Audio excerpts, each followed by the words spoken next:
Bueno, muchísimas gracias por la invitación. Es un gusto de nuevo estar en el foro con ustedes y un gran saludo también a los compañeros de la exposición de este foro.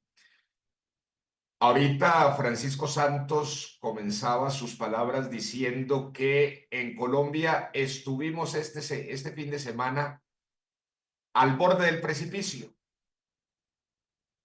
Yo le cambiaría el tiempo verbal porque seguimos al borde del precipicio y estamos hace rato al borde de un precipicio.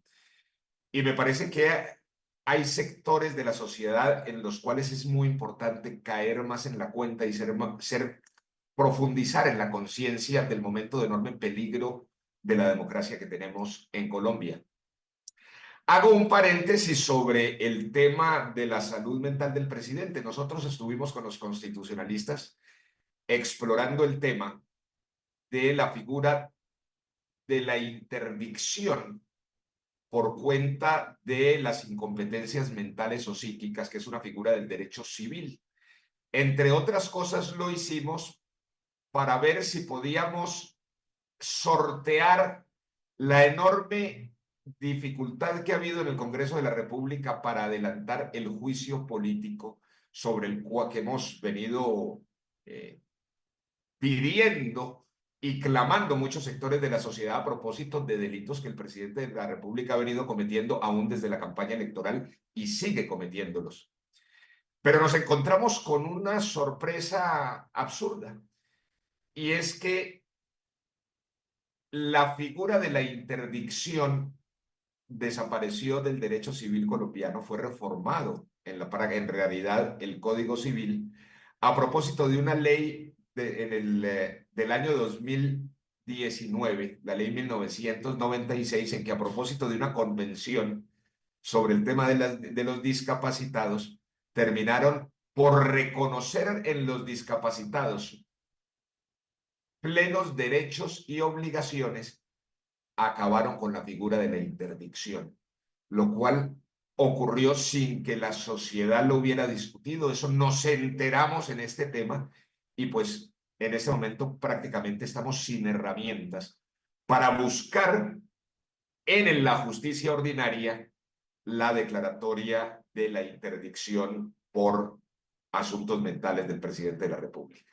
Ahora, metiéndonos en el tema de qué pasará en nuestro país en el año 2025. Miren,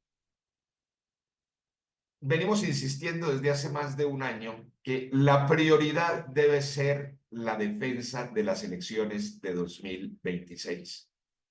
No nos quepa la menor duda de que el verdadero plan, la verdadera estrategia de Gustavo Petro consiste en atornillarse en el poder, y eso mediante el colapso del proceso electoral.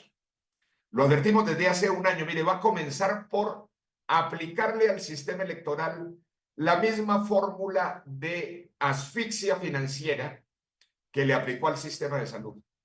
Ya hoy estamos viendo, en el decreto de ayer le quita al Consejo Nacional Electoral 600.000 millones de pesos. Ya había intentado un recorte presupuestario a la registraduría, y ese empeño por caotizar con el argumento del déficit fiscal los presupuestos y la financiación imprescindible del Consejo Nacional Electoral, de la Registraduría y en general del sistema electoral es uno de los propósitos que están sobre la mesa.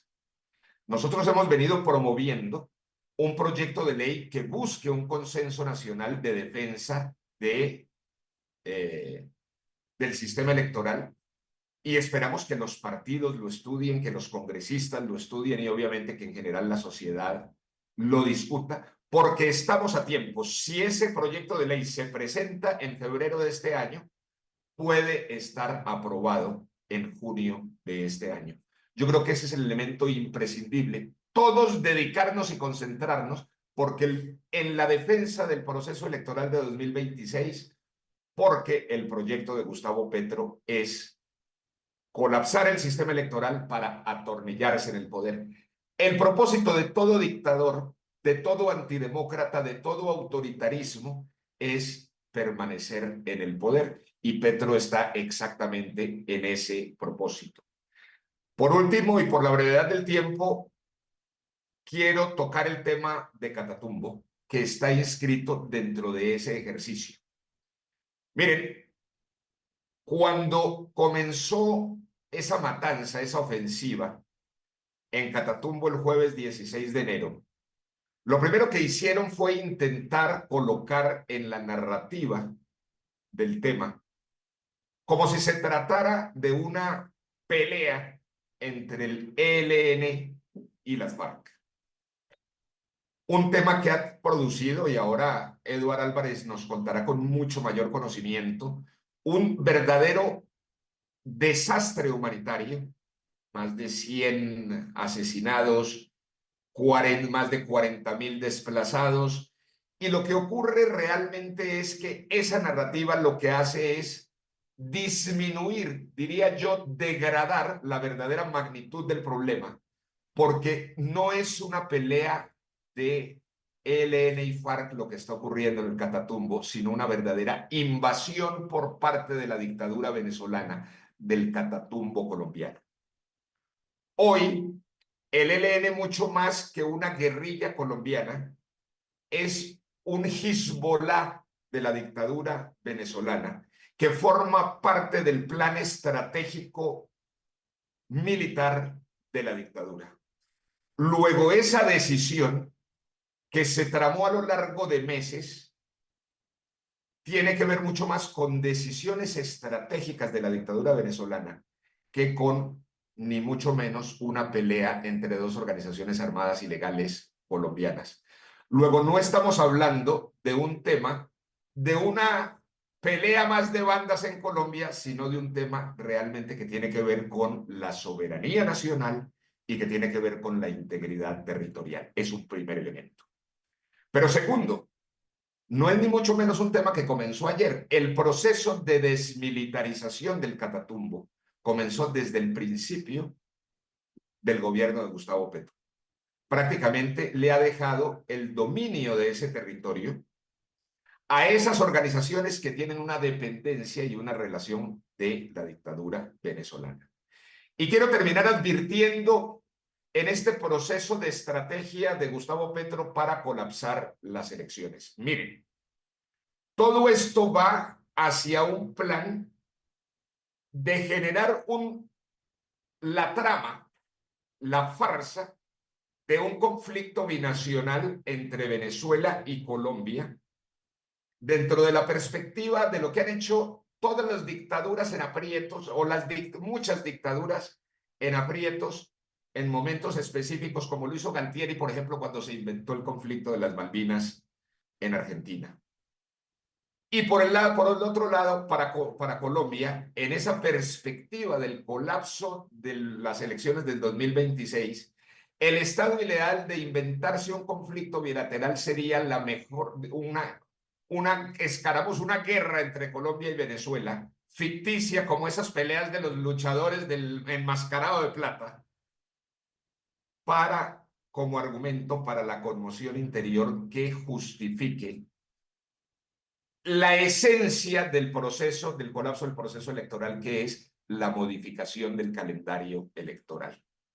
Yo quiero en este foro particularmente poner de presente, advertir el enorme riesgo de que esto vaya hacia allá.